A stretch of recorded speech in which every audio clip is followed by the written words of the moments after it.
Hi, guys. Welcome to the Autism Labs podcast. Today, I want to share something that has helped me a lot as a dad, and that's how to listen better to your child who may be nonverbal or has limited speech.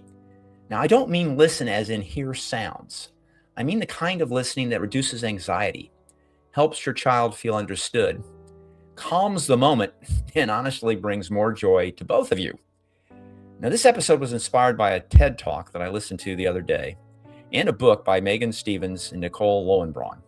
The book is titled Adaptive Listening: How to Cultivate Trust and Traction at Work.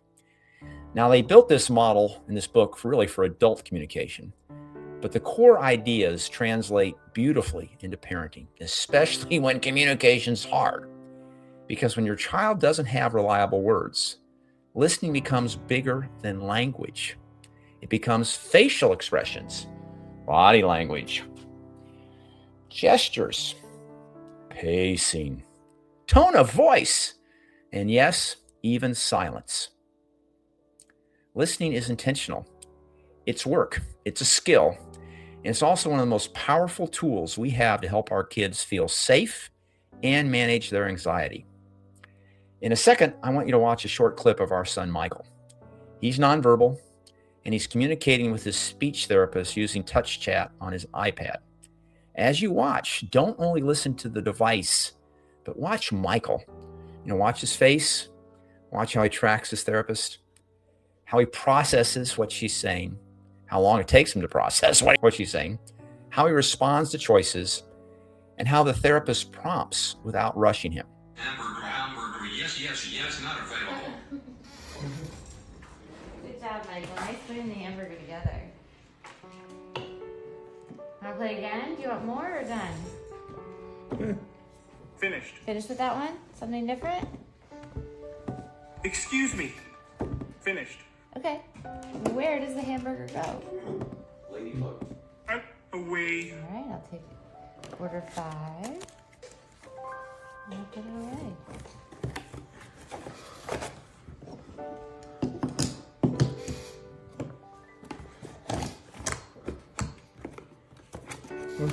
Away. It's away. What would you like to do next? I want Pop the Pig. Not available. We can play something different. I want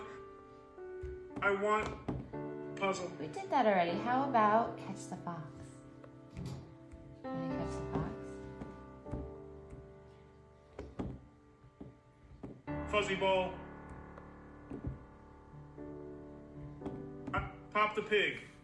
Now, did you notice something important? Michael's given choices. He initially goes toward what he wants, of course, and not what the therapist is aiming for.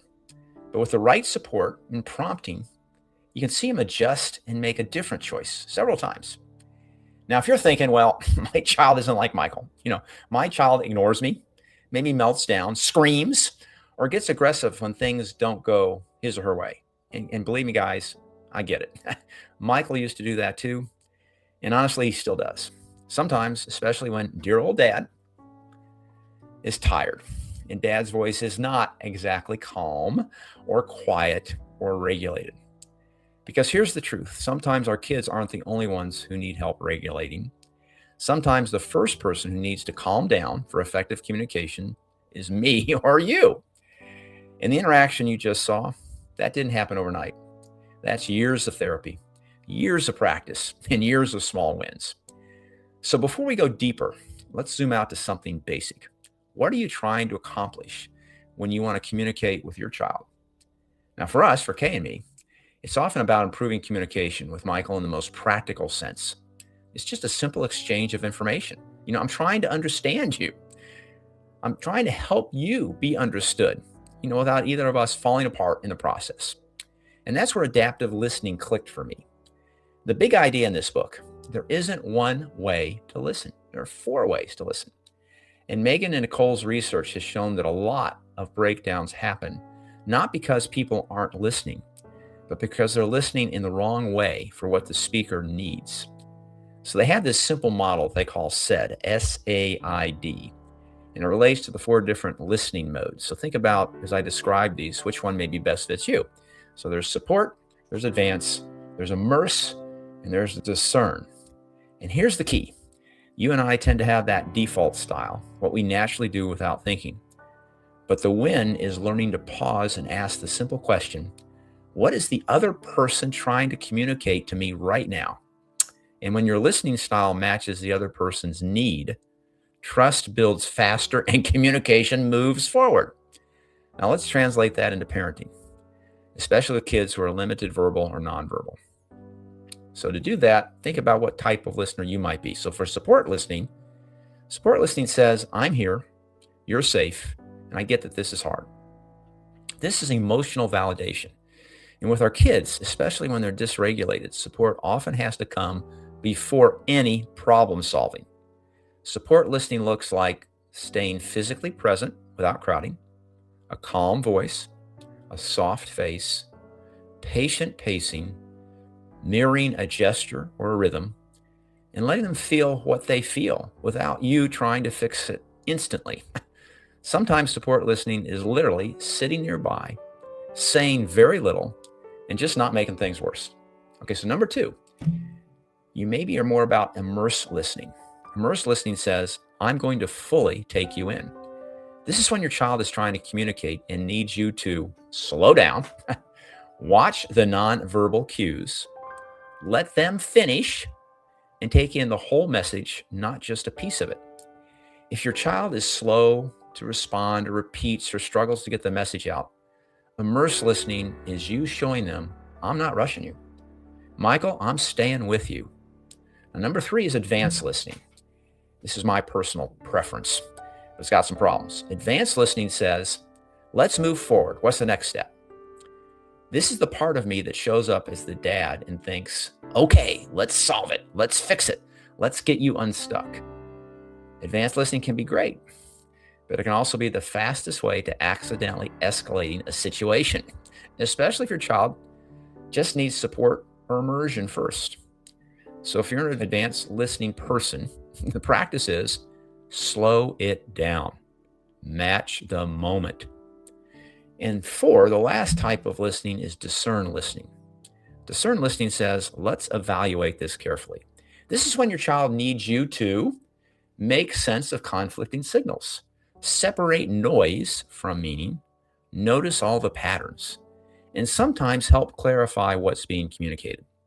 Discern listening can be helpful when the output from the iPad doesn't match the body language, the head nod doesn't line up with the behavior, or you're trying to safely interpret what they want. So let me give you a real example with our son.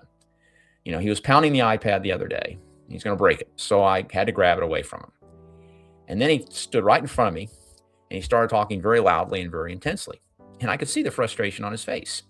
He kept repeating words that only he understood. And then to make things even more confusing, he would shake his head no when I knew, or at least I thought, he really meant yes. So what happened was we went into a room where we have the Wii gaming console set up. He turned on all the lights. And so I thought, well, he probably wants to play the Wii. So I said, Michael, do you want to play the Wii? And so how's he shake his head? I'm thinking, I don't think he really means no, even that's the way he's shaking his head. So not the clearest message, but I paused. I did a little bit of that discern listening and that immerse listening together.